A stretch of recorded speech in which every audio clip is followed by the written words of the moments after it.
Awalnya masa rumah ni dibuat, anak saya tak setuju. Anak saya kata macam-macam lah ni kan. Bila dia datang kali pertama bila rumah siap, dia orang terlalu excited. Dia gembira dengan keadaan rumah, keluasan rumah, suasana. Itu yang buat saya paling gembira sekali lah. Saya masa tu memang sedang mencari kontraktor untuk buat rumah saya. And then kebetulan saya jumpa cousin saya. Dia yang memperkenalkan saya dengan Batas Studio. Kami pun call Batas Studio dan bagi tahu rumah yang kami nak buat dengan bajet kami. And then Batas Studio kata okey, dia boleh buat. So daripada situ kita gunakan Batas Studio.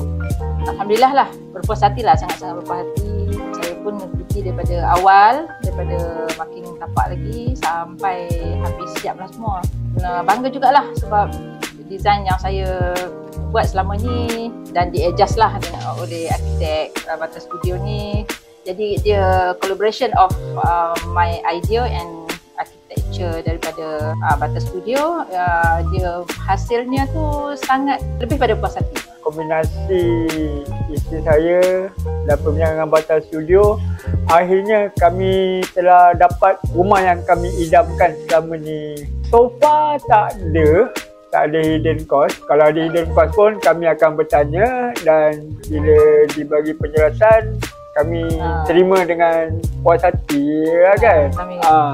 Kami lebih suka berbincang lah, open discussion, apa yang kita, pendapat kita, and then kita tanya Batas Studio apa pendapat dia. Jadi collaboration of us and Batas Studio tu satu teamwork lah yang sangat-sangat saya hargai lah. Dan hasilnya pun memang di luar jangkauan kami lah sebenarnya. Kami pun tidak menjangka hasilnya sebegini baik lah. Berurusan dengan Batas Studio ni saya katakan memang bagus lah kan. Dia boleh dengar cakap kita apa yang kita nak dan dia boleh advise kita kalau benda tu akan mungkin melampaui kos ke apa ke. Yang paling saya suka, semua sekali yang saya suka kan, yang paling saya gembira sangat dining room lah. Sebab yalah saya guna meja yang 8 orang yang makan. And then bila dah dibuat, dia nampak ada keluasan. Itu yang saya paling gembira. Effect kan. And then lagi satu bahagian depan pun kalau saya tengok memang luas lah. Begitu juga dengan family living room pun luas juga lah. Secara keseluruhannya saya berpuas hati lah dengan kondisi rumah ni. Tapi dari observation saya lah, tempat yang paling Encik Nasir suka adalah tempat yang depan balkoni tu. Di atas lah, family living room. Sebab dia memang banyak habiskan masa kat atas untuk buat kerja, untuk movie. So aktiviti banyak kat atas lah. Saya suka living room sebab kat living room ni tempat saya bekerja sebenarnya. Sebab dia ada skrin besar, jadi saya sinkronas lah dengan laptop saya, terus tengok yang skrin besar lah. Yang satu saya buat saya gembira, anak-anak saya. Awalnya masa rumah ni dibuat, anak saya tak setuju. Anak saya kata macam-macam lah ni kan. Bila dia datang kali pertama bila rumah siap, dia orang terlalu excited. Dia gembira dengan keadaan rumah, keluasan rumah, suasana. Itu yang buat saya paling gembira sekali lah. Bagi saya lah, salah satunya is budget. Struktur rumah macam mana yang dia nak lah, bersesuaian dengan bajet dia lah kan. Yang penting bajet lah. Yang paling penting bajet lah. Macam saya cakap lah, saya gunakan Batas Studio ni pasal satu, kami boleh bekerjasama, and then saya boleh bagi tahu bajet saya dan saya nak macam ni, and then Batas Studio boleh merealisasikan impian saya. So bagi saya yang paling penting is bajet rumah lah. Secara umumnya kalau kita buat lakaran layout tu walaupun dia sempit, tapi bila kita pandai menyusun bilik, menyusun ruang tamu, itu unsur-unsur yang sangat penting lah.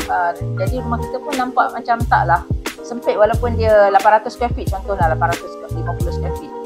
Oh, berapa bintang Saya bagi 5 bintang lah sebab saya sangat puas hati. Dari segi finishing, saya salute lah sebab asalkan saya kata ada je defects ke apa whatsoever, tak smooth ke dinding, terus datang, terus betulkan the next day tu. So maksudnya finishing dia saya sangat berpuas hati lah walaupun kita dah duduk sini dalam masa 1 bulan. So tim Batas Studio tetap datang, tetap buat finishing apa yang kita minta lah. Saya bagi 5 bintang. After service dia, saya gembira lah. Ada certain kadang-kadang separuh tu Bila dah siap, Umar dah duduk, kita panggil pun dia ambil masa yang lama lah kan. Tapi dengan Batas Studio, isteri saya bagi call aja, paling lewat 2 hari dia akan sampai. Walaupun ada projek lain yang dia orang sibuk, mungkin dia orang nak monitor juga, tapi dia orang tetap akan adakan juga, hantar tim datang. Tu saya sangat terharu lah. Saya memang puji Batas Studio punya management dengan pekerja dia. Terima kasih Batas Studio.